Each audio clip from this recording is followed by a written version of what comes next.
along the river Kabar when he sees heaven open and a cloud appears. Whenever a person or name appears in a story, this is to be taken as a historical narration of an actual event, not metaphorically, not symbolically. We get a description that matches the angelic beings that were built and placed on top of the Ark of the Covenant and covering within it. After a long description of visionary things and events that are symbolic, 10 chapters later, the literal encounter with that cloud came through an opening in heaven, and it is concluded by Ezekiel.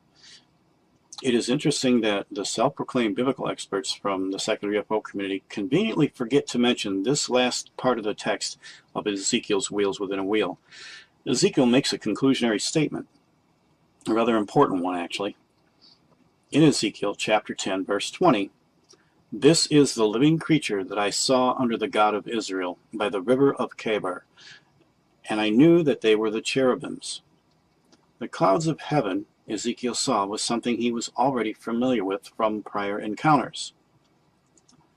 He ties this whole thing up neatly by saying it all right here. The clouds of heaven are a living creature, a cherub, an order of an angelic being, but a living vehicle. This idea of living organic vehicles may have an important significance to another claim and problem theorized by physicists. So let's hear about it. Now, also, I have to include that in the Bible, this living vehicle is called a Merkabah. In folklore, within the occult, it's known as the Mansolas, sky beasts, and other various names, but all pertaining to the same type of concept. It's not a new idea. There's several books and researchers that have pursued this idea of the living ships, and here's a couple of the books for you to be familiar with.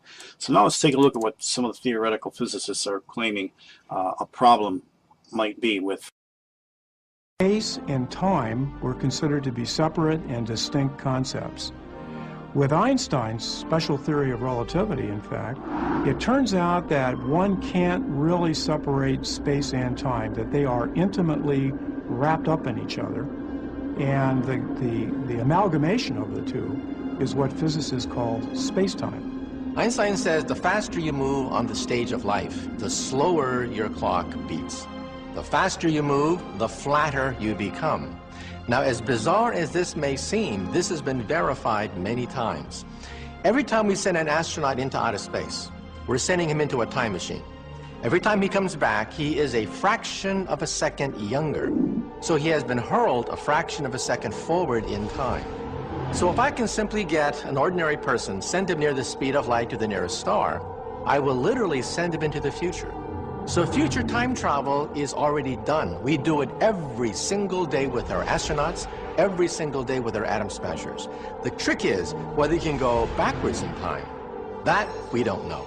Several different theoretical physicists at different times have actually, on paper, described how to build time machines. What these machines are, the way they're characterized is that they use a massive amount of matter and energy. Some of them are the size of the universe.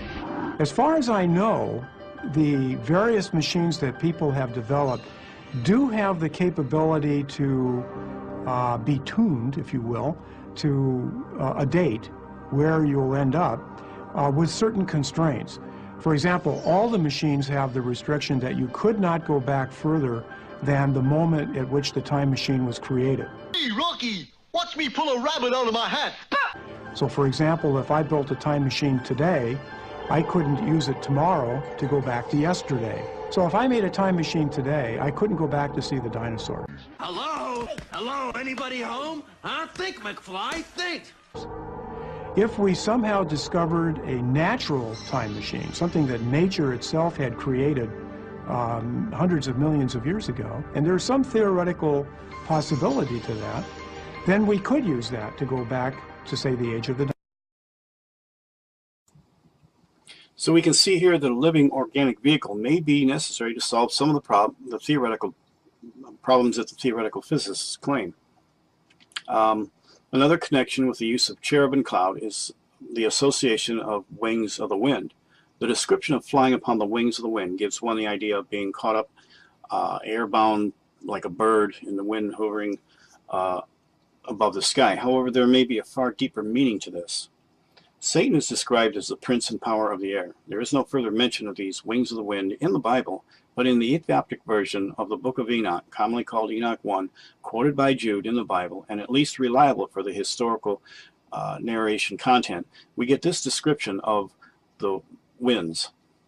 In Enoch 18, 1 through 7, it says, "And I also beheld the four winds which bear up the earth and the firmament of heaven, and I beheld the four winds occupying the height of heaven, arising in the midst of heaven and of the earth, and constituting the pillars of heaven. I saw the winds, which turned the sky, which caused the orb of the sun and all of the stars to set. And over the earth I saw the winds, which support the clouds. I saw the path of the angels." This description is obviously not talking about earthly climatic conditions of wind. The most obvious description is that of gravity that holds and controls the movement of all things in the universe. But it is also supporting the clouds, not fluffy chunks of water vapor, but the heavenly clouds that are using gravity as a pathway for the angels. Later we will see this is exactly the technology used to imitate this organic heavenly process. The cherub is always mentioned as covering to protect. This is what keeps anything from getting spaghettified while traveling in a black hole or wormhole. This is actually alluded to and depicted in the Ark of the Covenant with the two cherubs. The Bible may describe this pathway of the angels further in Ezekiel 28, as he talks about Lucifer before his fall and the authority and provisions that were given to him. There is a part mentioning his covering as being many precious stones and elements. In the Hebrew, they are covering as an intertwined fence. This could be what many fringe scientists claim is an electromagnetic grid-like pattern of energy that covers the earth.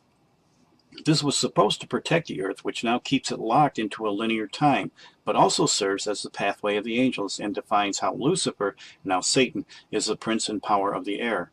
Understanding the clouds of heaven in this manner also gives us a whole new meaning to one of the 5 I wills recorded in Isaiah 14, where Satan said in his heart, "I will rise above the heights of the clouds, I will be like the Most High." In other words, he will replace the object that once stood for the very presence of God, the living vehicle, to a nut and bolt UFO, robbing God of his real glory and his presence by his own replacement as an alien presence. In this, he gives mankind a false assumption that your eyes will be open and you will be like God, providing them with the same kind of technology. In we are told that the coming of the Antichrist will be even him whose coming is after the working of Satan with all power, signs, and lying wonders. As quoted from Spiro Zahidist's commentary on this text, he quotes, "These two words do not refer to different classes of miracles, but to different qualities of the same miracle. Teres, wonders, is a miracle regarded as a startling, imposing, frequently used elsewhere for strange appearances in the heavens. Semyon, sign, a miracle with an ethical end and purpose. They are valuable not so much for what they are, but for what they indicate. With this understanding, we can expect strange appearances from the skies bearing an ethical or moral message contrary to the Word of God." I don't know of any other twofold event that so accurately describes a sighting and contact from the skies than the typical UFO sightings and contacts of today. I hope you can see the importance of knowing what the clouds of heaven are and how they function. It is in this understanding from the Word of God alone that we are already have the answers that theoretical physicists contemplate. Now let's finish out the next 2 Samuel, which concludes and confirms all that has been said. For time's sake, I will post all of the original Hebrew words so you can stop the screen and copy the details for your own further study, but time constraints demand we push this through.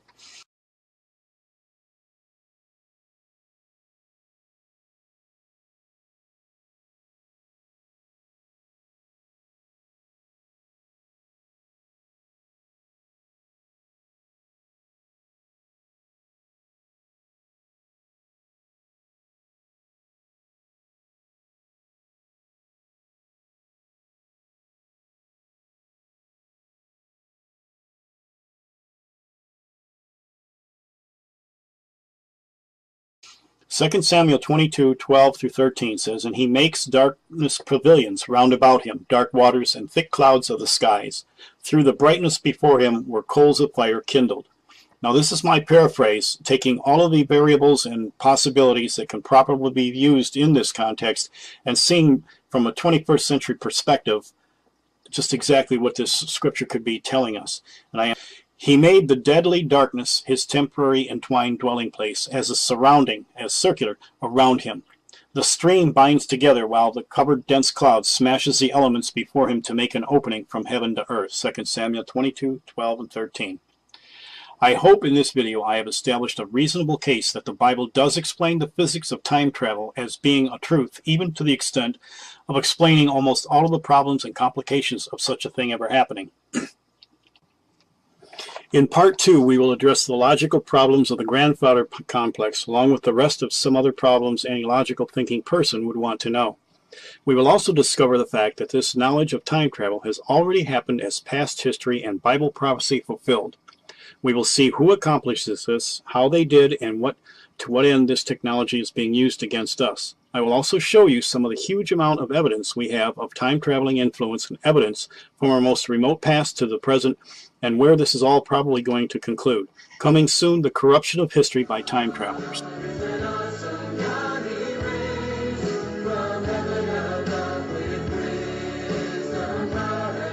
Solus, sky beasts, and other various names, but all pertaining to the same type of concept. It's not a new idea.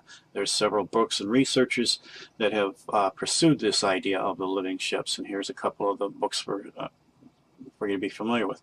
So now let's take a look at what some of the theoretical physicists are claiming a problem might be with.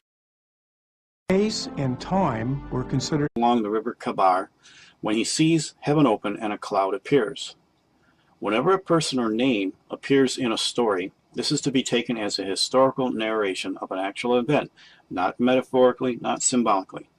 We get a description that matches the angelic beings that were built and placed on top of the Ark of the Covenant and covering within it. After a long description of visionary things and events that are symbolic, 10 chapters later, the literal encounter with that cloud came through an opening in heaven, and it is concluded by Ezekiel. It is interesting that the self-proclaimed biblical experts from the secular UFO community conveniently forget to mention this last part of the text of Ezekiel's wheels within a wheel. Ezekiel makes a conclusionary statement, a rather important one actually.